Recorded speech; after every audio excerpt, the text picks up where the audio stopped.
हा. 10% जागा आल्याच पाहिजे. 10% जागा आल्याच पाहिजे. कोण म्हणते देत नाही दिल्याशिवाय राहत नाही. कोण म्हणते देत नाही दिल्याशिवाय राहत नाही. 10% जागा आल्याच पाहिजे. 10% जागा आल्याच पाहिजे. 10% जागा आल्याच पाहिजे. शेपटी 2022 पूर्ण झालीच पाहिजे. शेपटी 2022 पूर्ण झालीच पाहिजे. 26 मेचे पत्र रद्द झालाच पाहिजे. 26 मेचे पत्र रद्द झालाच पाहिजे. हम हमारा अधिकार मांगते नहीं किसी से भीख मांगते. हम हमारा अधिकार मांगते नहीं किसी से भीख मांगते. 26 मेचे पत्र रद्द झालाच पाहिजे.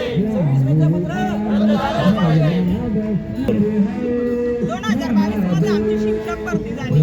अभियोग्यता चाचणी झाली. त्यानंतर शासनाने जागा भरायला सुरुवात केली. त्यामध्ये 10% जागा कपात करण्यात आल्या आणि एकाच व्यक्तीला 3 वेळेस एकच बिंदू देण्यात आला. त्यामुळे आमच्या एकाच बिंदूवर 20 व्यक्ती पुन्हा केल्यामुळे आम्हाला चान्सेस मिळाले नाही आणि 10% जागा कपात केल्यामुळे तसंच रिक्त पात्र आणि गैरहजर या जागा न भरल्यामुळे माझे सैनिक ठराव न झाल्यामुळे आमच्यापर्यंत पेमेंट आलं. परंतु पुढच्या जागा न भरल्यामुळे आम्ही भरतीतच थांबले आणि 26 मेला आमच्या 10% जागेच्या विरोधात आणि माझी सैनिक जागेच्या विरोधात शासनाने परिपत्रक काढलं आणि ही भरतीच्या ज्या 2022 परीक्षेच्या ज्या जागा आहेत त्या 2025च्या अभियोग्यता चाचणीला देण्यात येतील रूपांतरित होतील असं शासनाने परिपत्रक काढलं. हे पूर्णतः चुकीचं आहे.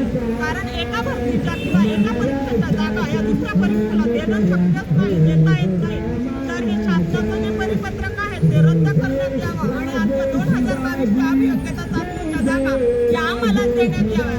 आमचे जे बरेच विद्यार्थी एजबार होण्याच्या मार्गावर आहेत ते 2025च्या भरतीमध्ये अर्ज करू शकले नाही आणि परीक्षा देऊ शकले नाही. त्यामुळे आमच्या जागा या आम्हालाच मिळाव्या. आम्हाला शासनाने न्याय द्यावा अशी आमची सगळ्यांची मागणी आहे. आम्ही गेल्या 4 दिवसापासून आझाद मैदानावर आंदोलन करतोय.